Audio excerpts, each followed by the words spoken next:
जेव्हा जेव्हा स्वामींच्या फोटो समोर उभे राहाल तेव्हा काही मागू नका, फक्त त्यांच्या डोळ्यात डोळे घालून बघा.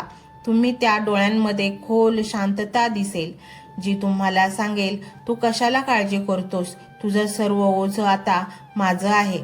तुम्हाला निवडलेल्या भक्तांना स्वामी विशेष भेट देणार आहेत, ती म्हणजे निद्रा आणि स्वप्न. गेल्या कित्येक दिवसापासून तुम्हाला शांत झोप लागत नव्हती ना? आता पहा, तुम्ही अंथरुणावर पडताच तुम्हाला लहान बाळासारखी गाढ झोप लागेल आणि स्वप्नात तुम्हाला असे दृष्टांत होतील जे तुम्हाला भविष्याची दिशा दाखवतील. स्वामी स्वप्नांच्या माध्यमातून तुमच्याशी संवाद साधतील. कदाचित तुम्हाला स्वप्नात एखादी जागा दाखवतील किंवा एखादा रस्ता दाखवतील. ती स्वप्न लिहून ठेवा, कारण ती तुमच्या भविष्याची ब्ल्यूप्रिंट म्हणजे नकाशा असणार आहे. कधीतरी तुम्हाला वाटेल की मी या पात्रतेचा आहे का? मी तर खूप पाप केलेली असतील, चुका केल्या असतील. पण स्वामी म्हणतात, ज्या क्षणी तुम्हाला शरण आलास त्याच क्षणी तुझा भूतकाळ पुसला गेला.